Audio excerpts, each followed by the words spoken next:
On the morning of Sunday, December 22nd, 2024, something truly horrifying happened in the New York City subway system, a place most of us think of as just another part of our daily routine. We rely on the subway to get us from one place to another, and usually we think of it as a relatively safe way to travel. But on this cold winter morning, a brutal and shocking attack would turn the subway into a place of horror. It all started early in the morning at the Coney Island Stillwell Avenue station in Brooklyn. The F train was at the station, and inside one of the train cars, there was a woman sitting by herself. The woman, who police believe was homeless, was likely trying to get some sleep on the train. It's a sad but common story. Many homeless people in New York use the subway as a place to sleep or stay warm, especially in the winter when it gets freezing cold outside. This woman was just sitting there, minding her own business. She probably wasn't expecting anything out of the ordinary, just hoping for a bit of rest on the train. But what happened next would change everything. A man named Sebastian Zepeda Khalil, a 33-year-old immigrant from Guatemala, entered the train car. He walked through the car until he reached the woman. Without warning, without any words being exchanged between them, he pulled out a lighter and set her clothes on fire. The flames quickly spread, engulfing her body. Imagine being in that subway car.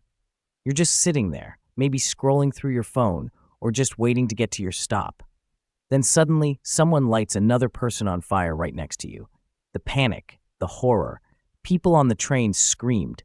They tried to help. Some tried to put out the fire with whatever they could find. But it was no use. The fire had spread too fast, and the woman was trapped. But what made this whole thing even more disturbing was what Zepeda Khalil did after he set the woman on fire.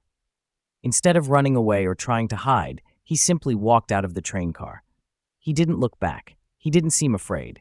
He didn't show any kind of guilt or remorse. Instead, he calmly walked off the train and sat down on a bench on the subway platform. He watched as the woman burned alive. He didn't run for help. He didn't try to stop the fire.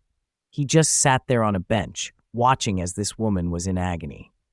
At one point, witnesses say he even went back to her, walking towards the burning woman, and it seemed like he was trying to fan the flames with a piece of clothing, making the fire worse.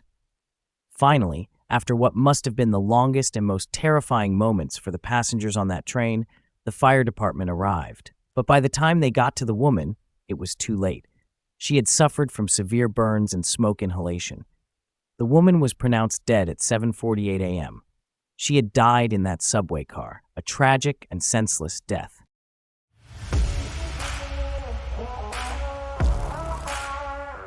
At first, police had no idea who the woman was. She was just another face in the crowd, another person who, for whatever reason, had found themselves in the subway that morning, trying to escape the cold or get some rest. As authorities investigated, they found out that she was likely homeless, which made her even more vulnerable to the violence that occurred. The fact that she had nowhere to go, no home, and no safety net made her a target in a way that is both heartbreaking and terrifying. Her identity hasn't been released to the public yet, but what's clear is that this was someone who didn't deserve what happened to her. She was not involved in any conflict. She wasn't arguing with Zepeda Khalil. She was just sitting there, quietly, in a place where she thought she might be safe. It's a stark reminder that there are so many people in our cities, homeless, struggling, and just trying to survive, who are invisible to the rest of society. This attack showed just how vulnerable people like her are, especially in public spaces like the subway. After the attack, the police quickly began to search for the man responsible. They released surveillance footage of the suspect, showing him calmly walking out of the train and onto the subway platform. People who were on other trains that day saw the footage and started to recognize him. In fact, a group of teenagers who were riding a train later that day in Brooklyn recognized the man and quickly called the police. That tip from the teenagers led to Zepeda Khalil's arrest later that day. When he was caught, he was still wearing the same clothes he had worn during the attack. And of course, police found a lighter in his pocket, the very same tool he had used to start the fire. There was no doubt that he was the one responsible for the attack. He was arrested and taken into custody. Now, he's facing serious charges, including first-degree murder and arson. He has been held without bail, and the case is ongoing. But the question that everyone is asking is, why would he do something so terrible? What led him to commit such a random and brutal act of violence? So let's talk a little more about Sebastian Zepeda Khalil, the man who set this woman on fire. He's originally from Guatemala, and like many people from countries in Central America, he came to the United States in search of a better life. But his life in the U.S. has been complicated. Zepeda Khalil was deported from the U.S. back in 2018. He had been living in the country without legal status, and after his deportation, he was supposed to stay out of the country. But somehow, at some point, he re-entered the United States illegally. It's unclear exactly when or how this happened, but he was living in New York City, working at a homeless shelter, and staying off the radar of authorities. At the time of the attack, Zepeda Khalil was living in a homeless shelter called Samaritan Village in East New York. This shelter serves men who struggle with substance abuse, mental health issues, and homelessness. It's a place where people try to rebuild their lives, but not everyone's journey is easy. People who lived with Zepeda Khalil in the shelter said he had been a hard-working man. He worked in construction and would send money home to his wife and 2 young daughters in Guatemala every week. But in the weeks leading up to the attack, some of his fellow shelter residents noticed that his behavior had started to change. He began isolating himself more. He seemed more disheveled and had started drinking more. Some people said he didn't act like he used to. It looked like he might have been struggling with something mentally or emotionally. It's important to point out that nobody at the shelter had ever seen him be violent before. He wasn't the kind of person who would start fights or cause trouble. But the changes in his behavior raised some red flags. Could he have been dealing with mental health issues? Could his mental state have contributed to what happened that morning on the subway? One of the big questions people have is whether mental illness played a role in this horrific crime. After all, Zepeda Khalil's actions were so cold and detached. He didn't seem to show any remorse for what he had done. He just walked away from the scene, as if nothing had happened. Some experts believe that he might have been experiencing some kind of psychotic episode or mental breakdown when he set the woman on fire. There are signs that Zepeda Khalil's mental health had been deteriorating.